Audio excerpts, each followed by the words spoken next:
Welcome to Roots and Resilience. I'm Dr. Tejal. And I'm Dr. Nehal. We have had some incredible conversations with inspiring individuals that we feel compelled to share with you all. Listen with an open mind and an open heart. You never know, you might just pick up a pearl that might spark something in you. Enjoy. So, we are so excited to have Dr. Sarika Shah join us today. She is a practice principal, a mother, and a certified performance coach. We are so excited for our conversation part two because we originally started chatting back at the dentistry show. And honestly, we felt so moved by the conversation and inspired. Tedra and I were like, we have to get Sarika onto the podcast. So, we are so pleased she's here with us today. So, welcome, Sarika. Oh, thank you so much. I'm so excited to be here today because I just think every time we talk, it's just in flow and we have such a laugh and it's just so interesting. So thanks for having me. Amazing. Your journey started in Kenya. So take us back to those days. What was it like? Oh, it was honestly, my childhood was it was so amazing. I sometimes look back and I think like it's so surreal because it just feels like it was in like a different world in a completely different lifetime. But I just think that it was just so raw. It was just full of nature. We were outside all the time. I went to an international school, so I think I was very privileged to, be kind of exposed to so many different cultures and, meet people from all over the world from a very, very young age. And I think that molded my thinking and my perspective on the world and people and cultures and all sorts of stuff. So I think it made me very open-minded. Um, but yeah, I think even today, I look outside of the window and I'm like, oh, it's like winter. It started again. Can't get used to the cold. Can't swim in cold water, If you grew It's up in just a Yeah. hot things you get used to in country, your childhood. even Yeah. if you've grown up in a hot country, do you still find winters difficult, even though you've moved out, I guess, for a number of years? Yeah, 100%. It's just so Mm. strange that every time I go back, I just feel like I can't explain it. Like something in me is like, oh, like you're home. Like there's like a sense You of find your comfort. like body's like working better as well, like you're suited to the heat. Yeah. And I mean not extreme heat because I'm very traumatized about running cross country in 35 degrees. Just to make you aware. But like, I still think when it comes to winter again and I experienced my first winter in England when I was in boarding school here when I was 16 years old and that was I think the biggest shock. Um so that was very traumatic for me, really experiencing that. But I think it's just the fact that it just gets dark so early on. I think the cold, like you can handle with the layers, but the Mm. fact that it just gets dark and gloomy, Mm. and that can have such a big effect, right, on your Mm. mood and everyone else as well. Everyone changes. Everyone goes into like hibernation mode. Yeah, it's amazing when we So have that one day of sunshine in the UK or the first day of like, and then suddenly everybody subconsciously their mood is like on another level, and it's so true. interesting. And our Everyone's mother, out. who I grew up abroad, like both our parents grew up abroad in Africa, Yeah. but specifically mum, I think she's been here more than she's lived abroad, but she still struggles during like the dark winter months. Yeah. It's So just not she's not programmed.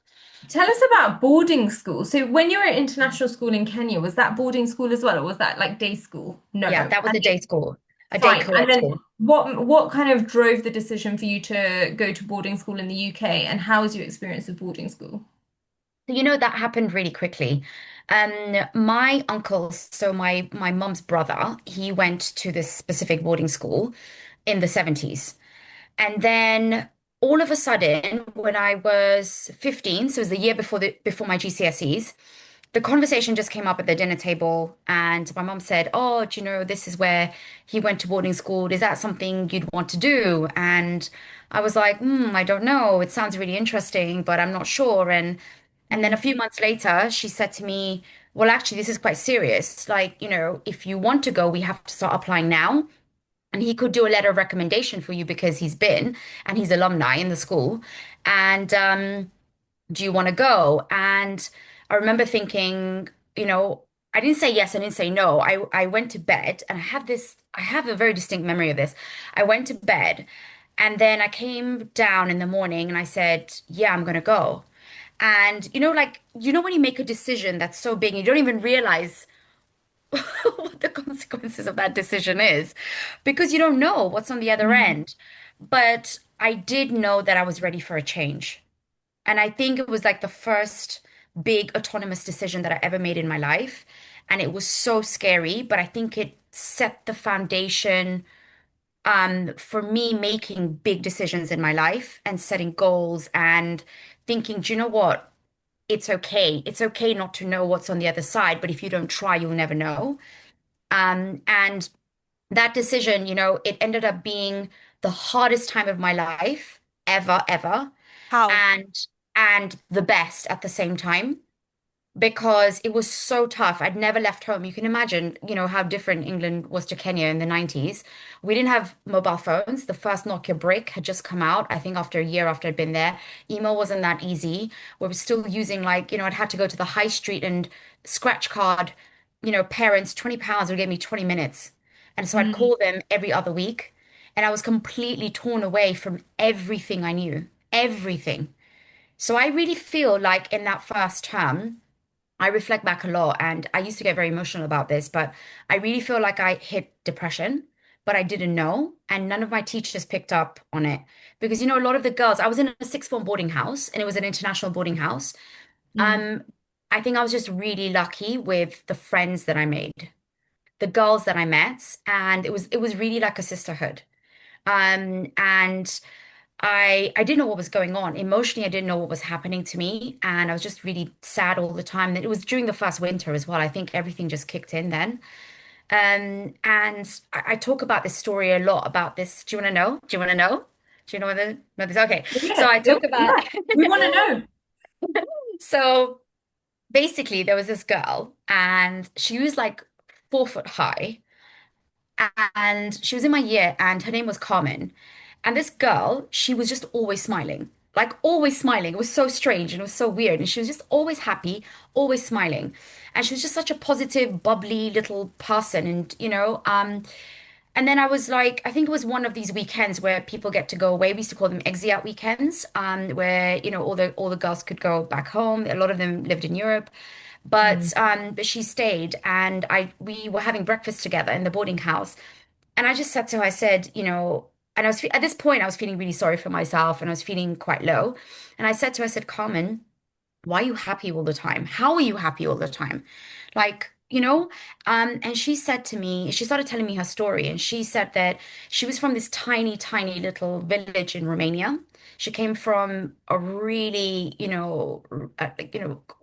lived in a lot of poverty. She'd really experienced poverty. They lived in a two-bedroom house, and there's like 6 or 7 of them living in that house. And there was a couple in the town, in Sevenoaks, where my school was, and they sponsored a child to offer a full scholarship, the smartest person in that whole area, so that they would apply for it and they would get a full scholarship to come and do 2 years.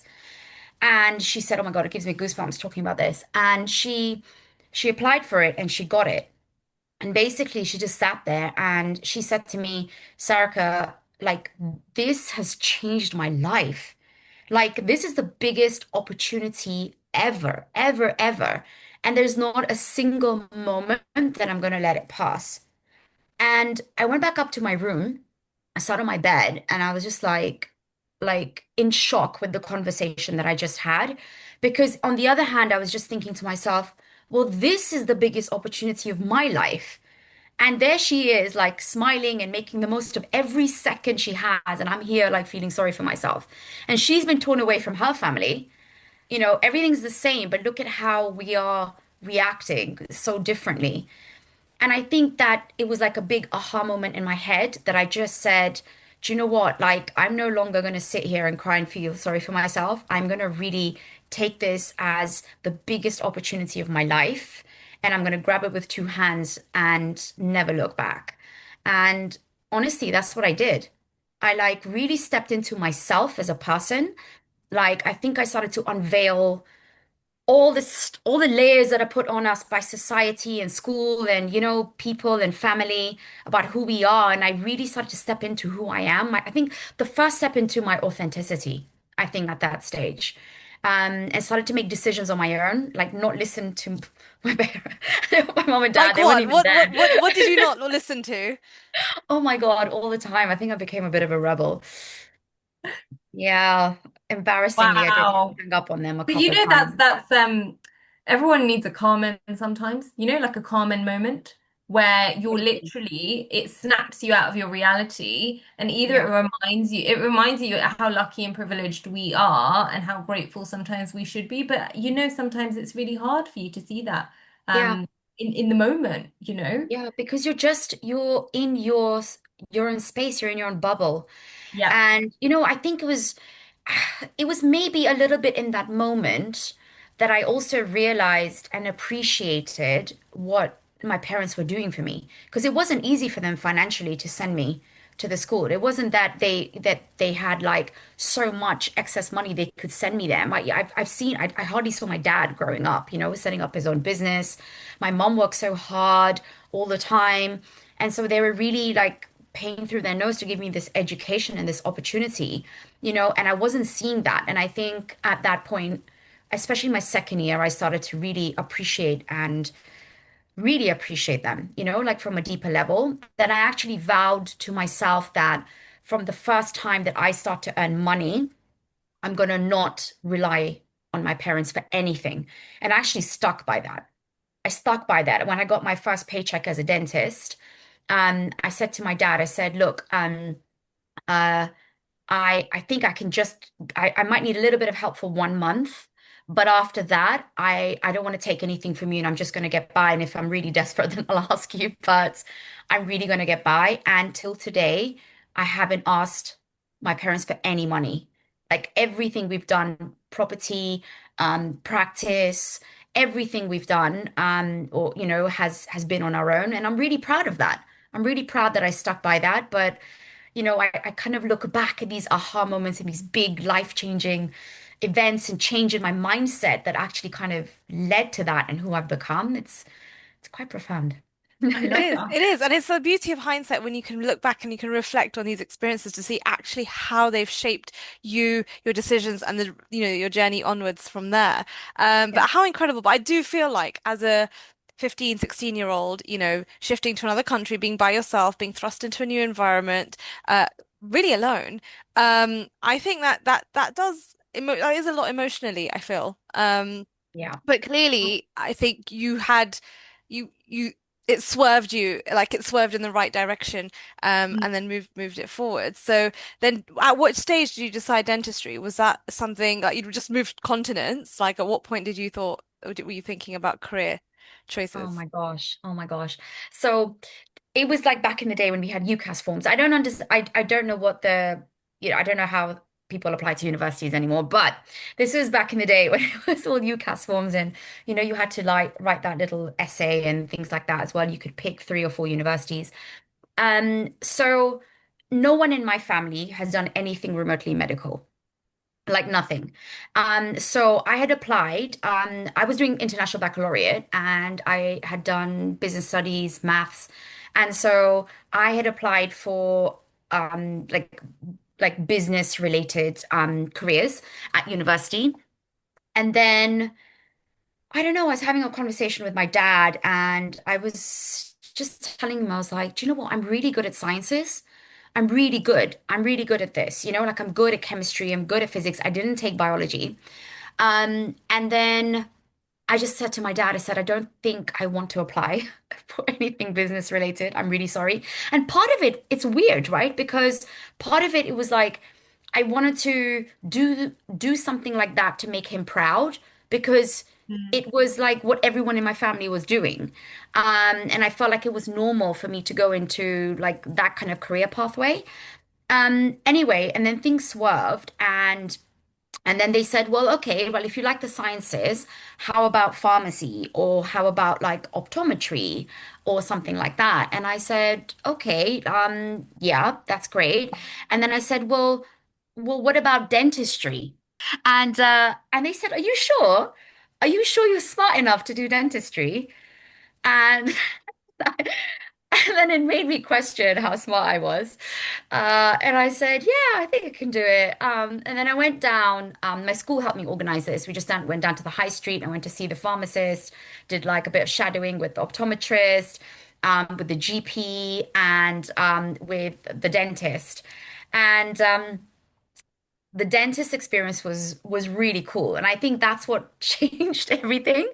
He was just such a nice guy, but he was just saying to me that, you know what, like there's so many avenues in dentistry. A lot of people think that you just come in and you're just going to be a dentist, but actually for a female, it's a great career because, you can earn really well, you can work part-time. You can, if you want to go, and teach at hospital, you can. You can do everything completely clinically if you wanted to.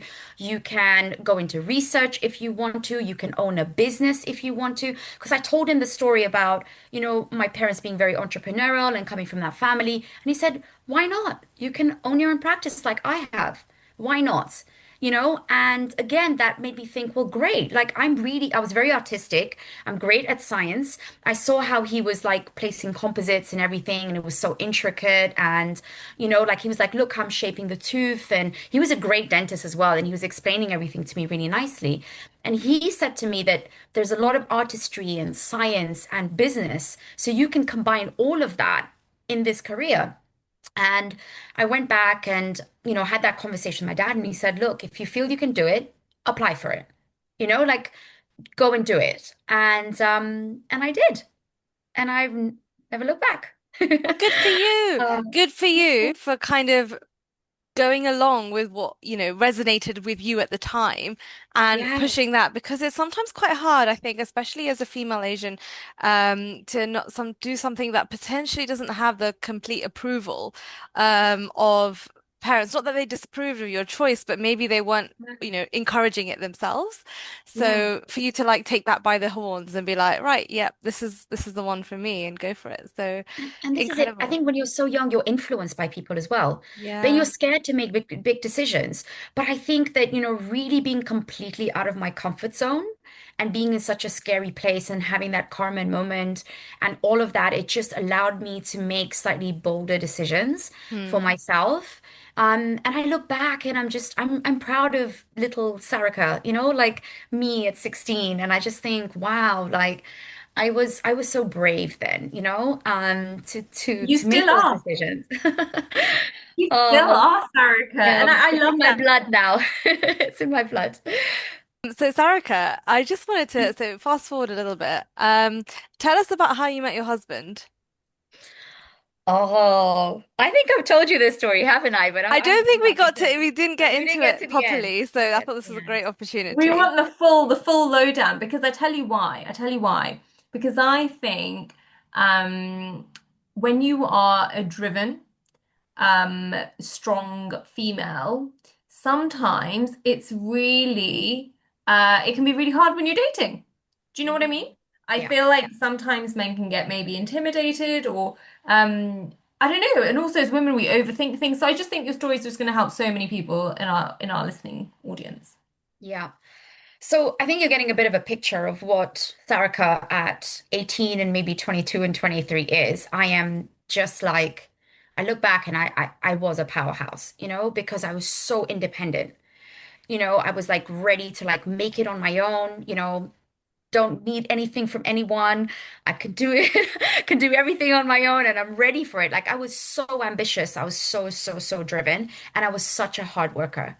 Like I worked really hard. I was working 6, 7 days a week. I was working in NHS mixed practice 5 days a week, sometimes doing Saturdays, and also doing my MSc. I was working in Norwich, traveling to London to do my part-time MSc in restorative dentistry at Eastman, which was a 5-year course. So I was back and forth, and I had to work that hard because I wanted to pay for my MSc myself, and I was paying rent and everything myself. So, yeah, I was just working really hard, and obviously I was living in Norwich, so I wasn't really exposed. A lot of my friends were in London. I wasn't able to go out with them all the time and, meet people like as you naturally would when you date. You go out and it happens organically for a lot of people, but that wasn't really happening for me. And so I got to that point where people were just setting me up. And I had friends and family and everyone just trying to set me up. And long story short, I went on 26 blind dates. Okay. And I some love of how you these still dates, remember that number, 26. yeah, 26 blind dates. And like some of those experiences were horrific. I remember like going out with this guy and I remember meeting guys, okay, even like on a night when I was out clubbing and I'd say, oh, like I'm a dentist and I do this and I do that. And they're just like not interested. And in my head, I couldn't compute that I am this amazing woman. I make all this money by myself. Like, I wouldn't totally rely on you. And how do you not like that? How is that attractive to you? I don't get it. And for a really long time, I didn't get it. Like, where men, in a sense, and I remember my friend saying to me, like, there are some of these guys and they just want a trophy wife. They want someone who's really pretty and, who's gonna do what they say. And, they don't want someone who's so wildly independent like you. And I remember one of my friends saying to me, Sarka, just don't talk about a lot about yourself. Just keep it quiet. Just let him Terrible speak. advice. Just don't talk about yourself. Just let him speak. And maybe you might get a second date out of it. And I remember going out with this other guy and he ordered this entire meal and at the end he didn't even like pull out his card. Like he made me pay for everything. And I went back. I spoke to my dad and my dad was like, I don't know what to say about this because on one hand you want to be this independent woman and be like, Mm, look, I'm happy and I can do all this. And at the same yeah. time, you want chivalry. So you need to decide what you want, what kind of person you want. And Mhm. hopefully all these experiences are good because it's, narrowing down the type of person that you want to be, the type of partner you want to be, and the type of partner you want. So it was really interesting. And then I remember this is another very distinct memory. I remember that I was in Norwich and like she's kind of like my cousin, but marriage related, was getting married to a friend of mine that I'd met at university that I knew from Kenya as well. Um, and then the day after their wedding, I was going to go to Kenya for like a few weeks for the summer holidays.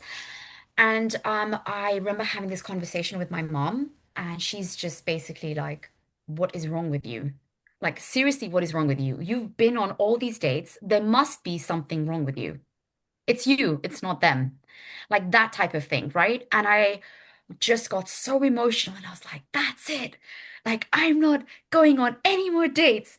I'm gonna just be on my own for a whole year and I need this space and I'm not seeing any guys and I vow that I'm not gonna go on like any more dates." And I was so emotional and so upset. Um, and then the next day, I was in London. We went out, all of us friends that were part of this wedding. We all went out clubbing, got home at like 4 o'clock in the morning. And the day after was our friend's mandap ceremony. So my friend and I, we turn up in like our 5-inch heels and we're late and we're like running to this place. And it's all glass doors. And the ceremony started and everyone is sitting there facing the other way. And so we turn up late and everyone like kind of turns around and I'm trying to like push this glass door. And I see this quite handsome guy like sitting there and he turns around and I'm trying to push this door and this door isn't opening, but he's not getting up to help me. So I was just like, can you open the door? And and then he just smiles at me. He gets up and he just pushes it the other way. And then I come in, I was like, thanks. And then some of my friends had like they'd saved us some seats. And so I'm telling one of my guy friends, I'm like elbowing him, I was like, who's that guy? Like he's really cute.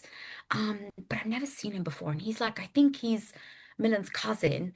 And I was just like, oh my God, like find out who he is because he's really cute. And this is just like the day after I've told my mom I'm never gonna go on a date, FYI. Anyway, so I'm like, and he's like, okay. And then I find out his dad is sitting right behind me and listening to the entire conversation. Cringe, kill me. And we found out later. And then after the ceremony, we go around and there's like a breakfast brunch type of thing being served. And he comes up to me and he says, I understand that you want to see my son, you want to meet my son. And I said, your son? Like, who's your son? And he said, yeah, I was sitting behind you, and you were saying that you wanted to maybe meet my son. And I said, okay, who's your son? He said, oh, come, let me introduce you. And he introduced me to Rishi.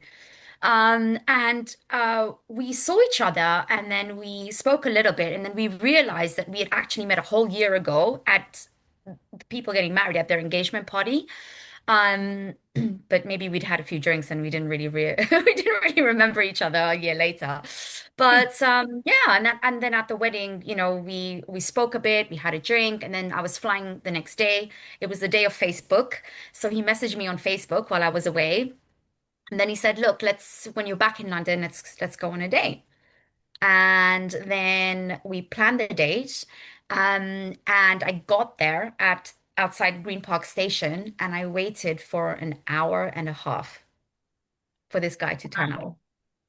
Hour and a half. So I'm like messaging him like, where are you? Where are you? And he had like this work drinks thing. He was a trader at the time in the city.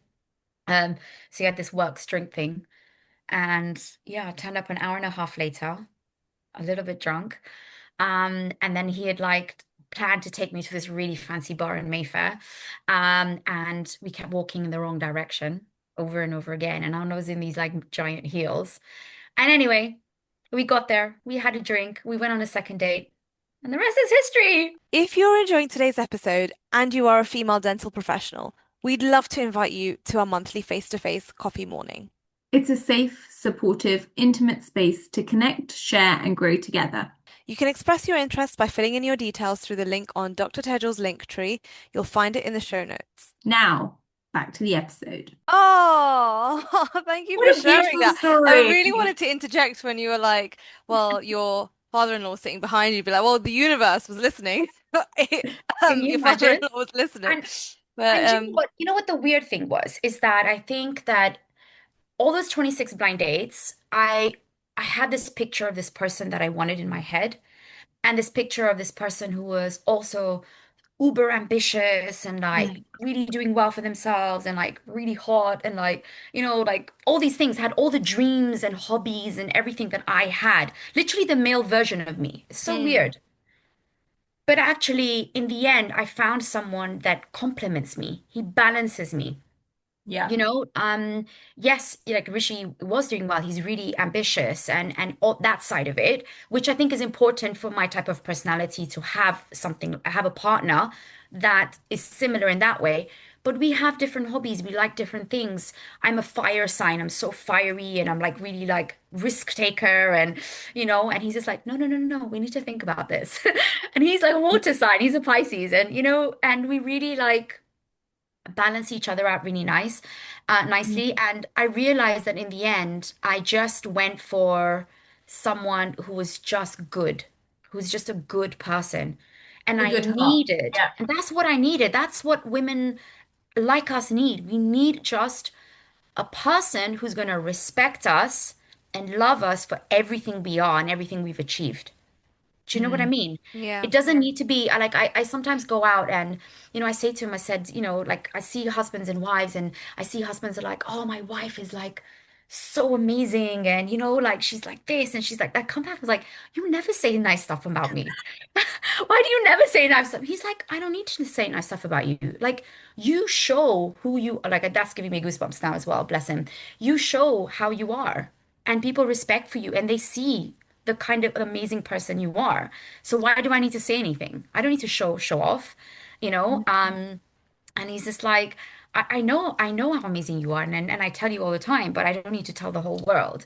Um, but I just needed someone who's just good, kind, core values, Yeah. strong core values, someone who's going to look after me no matter what I was going through, was going to be my rock, no matter what.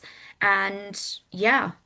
At the time, and my parents were just like, "Oh, are you sure you want to be with this guy?" Because again, if you don't, I'd be really open, again, culturally as well, you know, um, came from a family that was fairly well to do, but also put a lot into my education. She comes from quite a simple family. And there was that clash, and my mom was always like, she wanted me to marry into wealth and this and this and yeah, so in the end I just said, look, again, my decision. I live with my choices. I live with my decision. And best choice because I think that, if I'd been on 20, blind date 27 and 28 with some of these guys that I'd been set up with and potentially married any of them, I don't think I'd be as happy as I am today, you Oh, know? amazing. Thank you for sharing that story. I think there's a few things that come to mind there. So, well, number one, sometimes when you stop trying, it just sort of, the stars Yeah. align, trying so hard. I think I've heard that many times as well. But equally, I think going through that process of those 26 blind dates, actually got you closer to what it is that you actually wanted. And maybe you didn't realize it at the time what it is what you were looking for, but when it presented itself, it was like you kind of I guess, new to Yeah. some degree Yeah. after a Yeah. bit of, triaging and all the rest of it. Um, but I think this is really important because your choice of who you partner with is, really affects the trajectory of your life. Because I think there was three things, Naval Ravikant, the investor guy, he says there's three things, three decisions, big decisions, biggest decisions you'll make in your life, uh, what you do, who you marry, and where you live. Hmm. Are the three, I think, big key factors that will actually determine like the outcome in several Mm, respects mm, mm. of your life. So no, I But think I love the core values bit because ultimately I do believe what you need is someone with a good heart, and someone who lets you be you, lets you shine, lets you and spread your I wings think it and takes a fly. secure person to allow Yeah, yeah, a yeah. woman like, Yes. a high functioning, ambitious, Because you're go-getter always at the type forefront. personality Yeah, to flourish, I think. Yeah. Yeah. Yeah. Yeah. And he was yeah, like, you go be you. You go do you. yeah, Do you know what yeah, I yeah, yeah. mean? And please, I don't want you guys to think that there is no conflict. There's conflict. There was, a lot of conflict. Like I always feel like the first year of marriage is is like the worst. It's like for some people it'd be like complete bliss, but I was just like, what just happened? We'd It's been a dating lot. for like 5 years, but we just moved to London. We had a new flat. We had no furniture. I had a new job. Like again, it was just new, new, new, and I was like in the deep end again. Mm, And we were, we were married and living together, which is a whole different ball game, by the way. Live with your partner before you marry him, and yeah. But do you know that it's so interesting those three things, right? Like what you do, who you marry, in your house. But if you think about it, that all those three things, when they're good, you'll realize that you really go with your gut instinct, go Mm, with this inner feeling that is just like this is right, and mm, it's not love or lust or something. It's like this deep, deep, deep feeling, which is just mm, like it's like a feeling of peace. It's really weird. It equalizes a feeling of peace that yeah, it just feels so right. yeah. Um, mm, and I mm, think that decision, about dentistry was like that conversation I had with that dentist, mm, coming back saying to my parents, no, I think I can do this and I'm going to work really hard and I'm going to get the grades to get into dental school and I feel it's right for me. Art, science, business, this feels like me. Gut instinct, like went for it. Similar with Rishi when I just thought this is it. All guys, it's done. I'm shutting the door. I'm going to be single for the rest of my life. And then I just went, you just go with the flow. And it was just gut instinct, I think, more than mm, anything, that I just thought, actually, do you know what? Like, he's just a nice guy. Like, he's not trying to show off to me. He's not trying to do anything. He's just trying to be a nice guy. And I hadn't experienced that. And same with my house. This is just so weird. Like, we've only lived in this house for like 3 years, but I really feel like when there was a whole story behind even our house and how we got the house, and same thing, it was just gut instinct that made us make this like decision, like yes, you're the one, you know yeah. um yeah, but it's It's strange, three trusting, big and I important think things. as you progress in life, you trust it more. Do you Hmm. know? Like, and Yeah.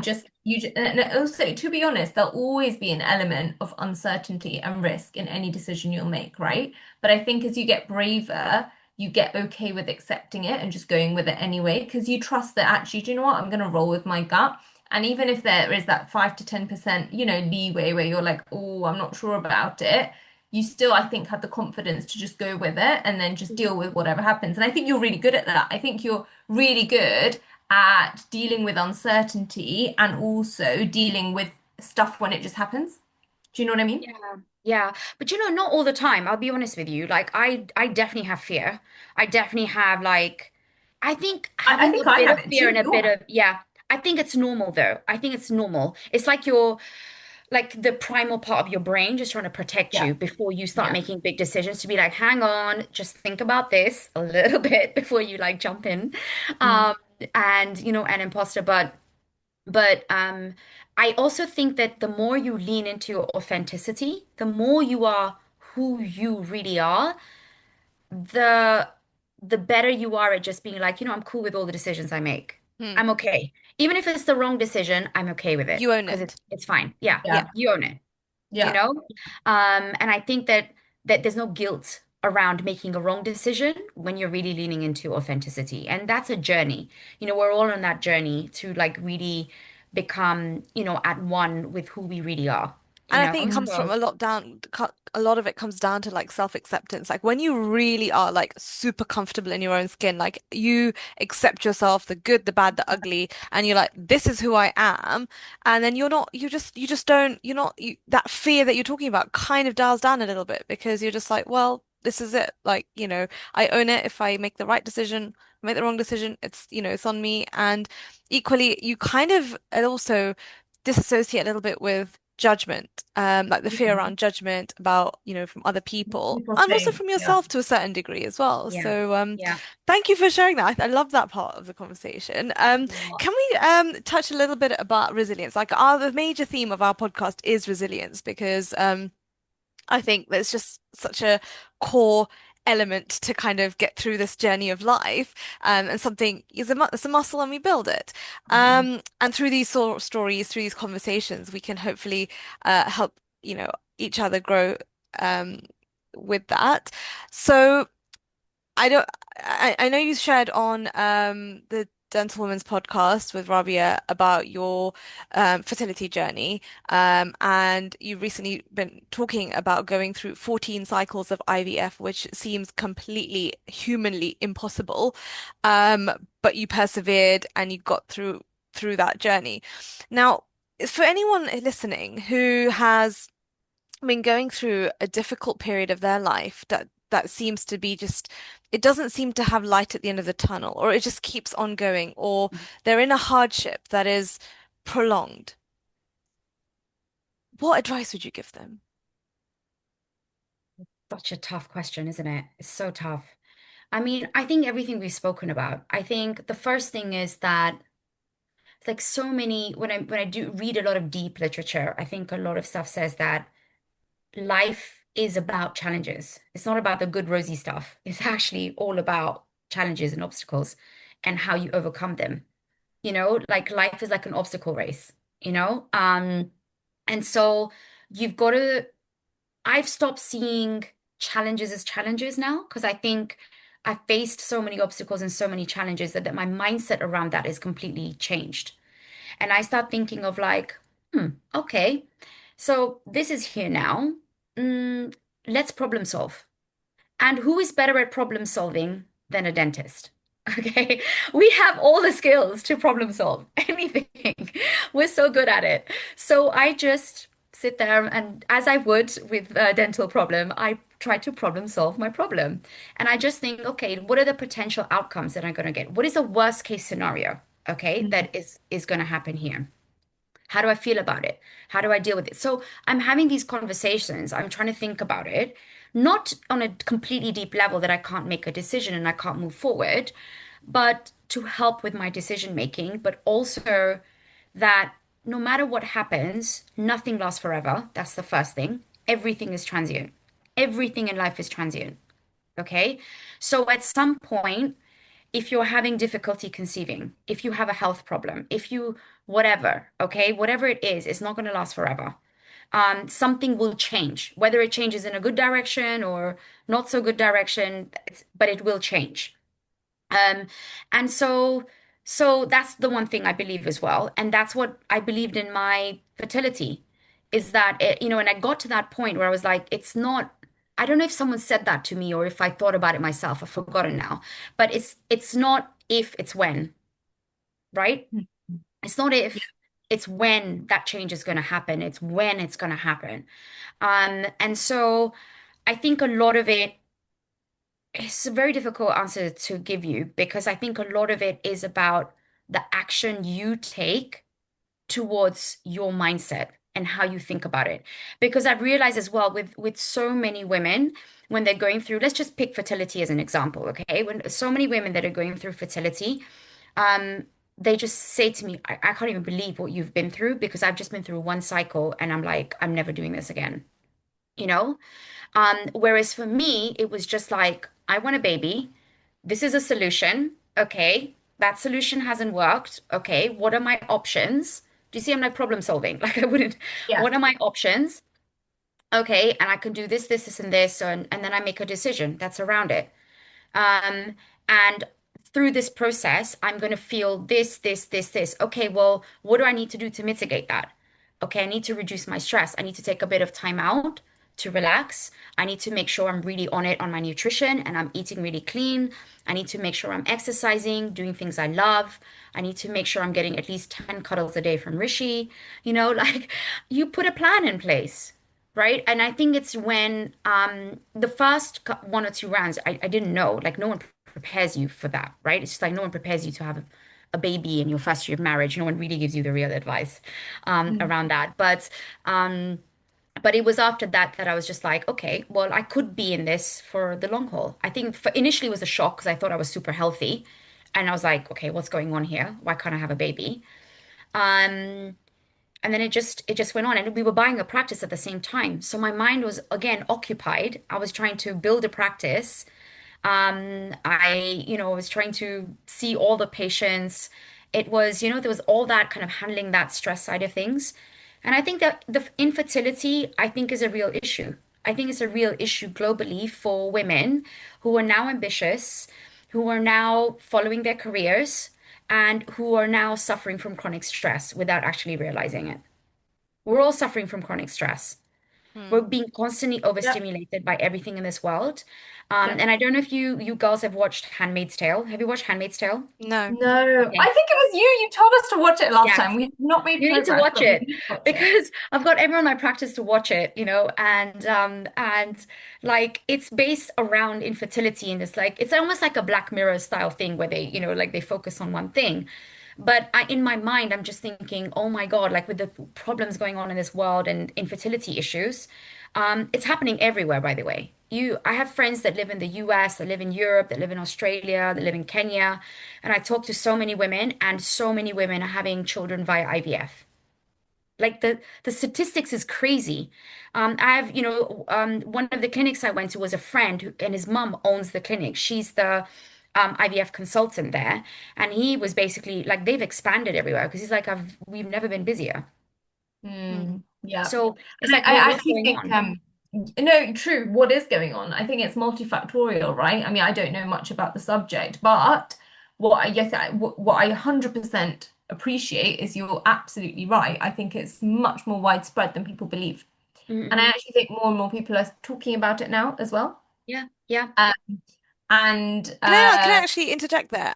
That, going through something at the time deeply personal, I presume is something only a very few select people may have known what was happening, like with that through that journey. And you're at a place comfortable enough where you're able to talk about it now. When did that change? Like, when do you feel comfortable opening up about something like that? Like, what changes? So I think I've opened up on different levels. Like when I was going through the IVF, I was mm, working as an associate in that practice, and you can imagine you're injecting yourself with all these hormones, and you just have like these fluctuations, right, in your mood and everything. And so I told my boss and I told my team that I'm going through IVF. Um, so if I'm behaving in a certain way, it's not intentional. And please let me know, like just come and talk to me about it, but like, there's a lot of stuff that I might not be aware of. So I was open about that. And I probably started talking to my friends about it maybe after year two or year three. that, look, I've last 2, 3 years, I've been through quite a few cycles of IVF. Because a lot of the times, again, it's hard to socialize, like you can't drink, and then they're like, like Tired. you're eating clean. I'm tired. I wouldn't go out a lot. It really hit my social life like really, really badly. And people thought, oh, she's just like, doesn't want to come out with us anymore or Mm. whatever. And so I had to tell them, I said, look, it's not you, it's me, and this is what's been going on. And from that, I think I started to build a bit of a tribe. I started to build support. And I'm getting goosebumps again. Yeah, so I started to build a lot of support. And when I realized like how important that was to just be open, because I think a lot of the times we don't talk about it because we don't know what the outcome is. There might be a bit of shame. You want to keep it, you're going through stuff, so you don't want to like be super open about it. Taboo, I think some of these things, has is still there, I think psychologically for a lot of people. But when I announced that I was pregnant, which was at 6 months, and remember, like we were in COVID, um, the number of messages and videos and voice notes I had from people like I'm at the bus stop and I'm screaming and I'm dancing like on the road because I'm so happy for you, and Oh, like it was insane. It was insane. And so I think that actually something good comes out of just talking about it, because people just support you. They realize that actually you are going through a thing, and that you might not be present like in their lives maybe for a few months, but also the fact that they might reach out to you in case you need them, and I think good friends will. So, so that's a great, I great think that's advantage. really, really important. I think what you've mentioned about friendship, and Yeah. I quote Simon Sinek a little bit when I present. And one of the things he says is you build trust by um, asking for help, not by offering it. But equally, like I think the friendships are actually we all know relationships are a key indicator about well-being indicator in terms of your quality of life, the quality of your relationships. But equally, when for the friendship aspect of it, like it's just so important. It's so important to nurture. It nourishes you, and it is like this kind of tribe, like you said, who are kind of like cheerleading for you, and how psychologically how empowering that can be. Um, Yeah. to feel like you're held by these people who love you and unconditionally want the best for you. I Yeah. think that's really really lovely, and I think friendships should be given enough time. um sort of importance, yes, as well as Yeah.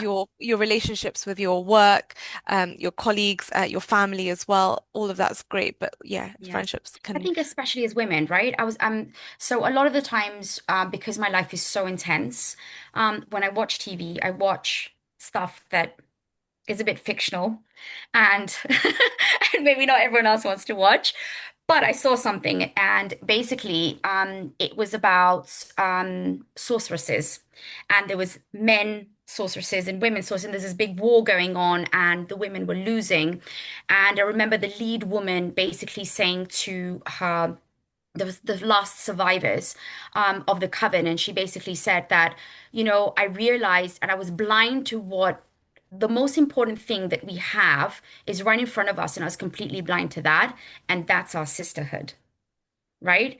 That's the fact that we have these strong bonds, and as women, that we do provide, we do nurture, we do give, love and support. And I think we just need to tap into that a little bit more. Again, I think we're so all Absolutely. engrossed in our own lives that we just need to just realize, okay, well, what is going on with this person? And let's just tap in and let's just send them sometimes just a quick message or a quick phone call, Yeah. just to be like, well, what do you need me for? Okay. Or can I do anything for you? Or I'm missing you, like, are you okay? Just little things like that.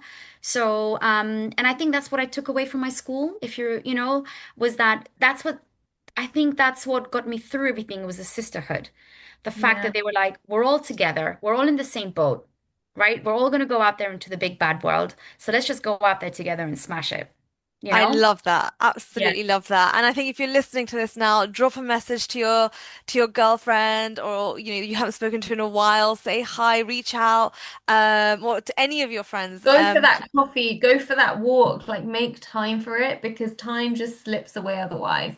It really, really does. It really Yeah, does. And I yeah, actually, I think I'm still in awe of your resilience, Sarika. Like this is awesome. And also, what I also took away from all of that is how practical you were. Like I feel like you, even through all of the turbulence, you had this practical hat on which is solve, solve, solve. What can I do? What's in my hands? You really try to take it in your stride and do something about it. And I think sometimes it's so easy. And I know I've been guilty of this, where you can easily go into like a victim mindset, like, why yeah, me?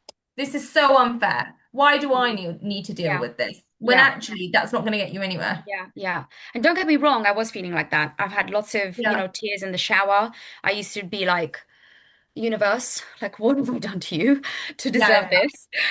What is wrong with me? Like, I'm healthy. I've had every test in the world. What's wrong with me? But you have to also remember that I was setting up my practice at the same time. So if I went Mm, into victim mode, I would just be like, okay, I wouldn't be building my practice. I wouldn't be able to. And I want to say something is actually people see the strong personality, Sarah so strong. I am such an emotional person. If you speak to my husband, if you speak to any of my family members, they'll be like, Sarika's the biggest crybaby that you will ever meet. Anytime there's anything happy or sad, like, even like last weekend when I had to leave my parents and I was in the taxi, it's like, I gotta go. I just can't do it. You know, I get really, really, really emotional about stuff. So, I don't want people to think I'm like this hardcore, like, like you have to get into problem solving and like not have any emotion. You've got to accept the emotion. yes. You gotta cry. You've got Accept to them and talk. express them. Yep. Yep. Exactly. And you've got to, but I think the important thing is don't suppress your feelings. Hmm. Like talk about it to your partner, talk about it to your friends, just Mm, let things out because you need to create space for the thoughts. You've got to create space for the new emotion, the treatments you're going to have, mm, or the next mm, step or the next goal. You have to mm. create space physically, mentally, emotionally for that as well. So, suppressing stuff isn't healthy. And just on the topic of infertility as well, is I think that a lot of it has to do with chronic stress. It really does. So it's just about finding in your mind, like, okay, what is it that I need to let go of? Hmm. Um, I had a miscarriage. I was pregnant with twins the first time I did get pregnant in 2019. And I miscarried at 11 and a half weeks or 12 weeks. And it was the time for 12 weeks, you still go in for your scans at the IVF clinic and they check the heartbeat. And I was going in every week. You can imagine every week they're checking scans, two heartbeats, they're healthy, everything's going great. We're feeling really positive.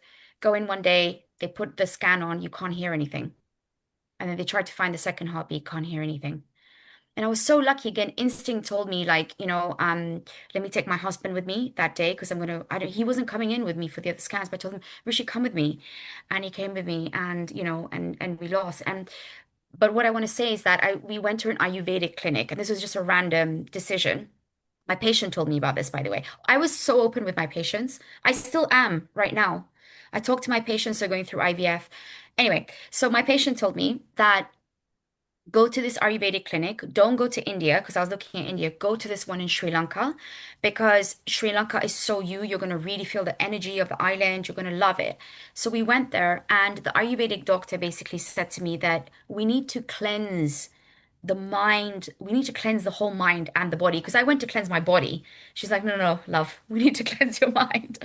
And she said a lot of this, what is in Wow. here is what manifests systemically. Yes. Even if you look at systemic diseases, cancer, all sorts of stuff, it's something that is going on in here. Mm, mm, So it's about cleansing the mind more than anything and letting go, like just letting go of stuff. And I mm, think that took off another layer somehow, like that authenticity, another layer of authenticity was flourishing through. Do you know what I mm. mean? Like it's another chapter of my life that I can look back of. This is it. I took that other step into who I became. you But Mm. how know? exciting is it? It's like this journey that's really like, is gonna you're gonna continue like peeling off the layers, right? And like Yeah. it's really exciting to see how you are going to evolve into that even more authentic version of you as you go on. It's really incredible. Yeah. Thank you so much, Sarika, for just being so super open, vulnerable, and like completely honest about your journey. And I think it's been such a delight to listen to you share. You're a great storyteller, by the way. We had very little contribution to this conversation. We could have just carry on listening to you, actually. Um, You need to write a book. she probably Oh, already is. no, Really? I'm not. I'm not. I'm not. I'm just, you know what? I'm actually reading back. I'm just like, I need to like chill out now Good, Yeah, for a good, good for little you. good. Good bit, for you, Chill enjoy my Sarika. out, chill out. family, We'll do another one Yeah, in a year's time. You can tell us yeah, about yeah. that, how that's going. Exactly. Sarika part 2, the new layer I that's will. peeled off. Yeah, the new layer. But Oh, it's as we been a wrap up, pleasure. we have this closing tradition where we just invite our guests to share one sort of pertinent nugget that they would like to leave the listeners from, in terms of how they can elevate their journey forwards from your own experiences. Like one piece of advice, if you could share it, what would that be? Look, I really think that one piece of advice is really, really try to find your authenticity, like be on the journey of your life. I think a lot of us spend too much time looking around us and looking to the world and caring about other people, I think especially as women.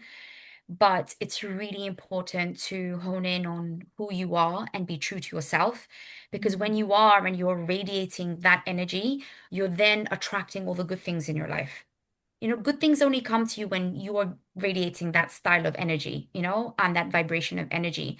So if at any time you're going through a tough time, you're going through hardship, you're going through something you feel is unexplainable, then just tap into yourself a little bit and just think, well, maybe I need to shift in some way. I need to shift in a positive way in some way and experiment with that and really tap into yourself and who you are, and stick with your gut instincts, and be a good person. Like radiate that good energy out because the universe will just send it back to you in bucket loads as well. Thank That's you. beautiful. Thank you for being so authentic and just an absolute pleasure. Oh, thank you, girls. And we could just talk forever. So, it's been an absolute pleasure. Thank you so much for having me as well on this podcast. I've had so much fun. Thanks for tuning in. If you enjoy this episode, don't forget to hit follow on Spotify or Apple Podcasts and to hit subscribe on YouTube so that you never miss a new one.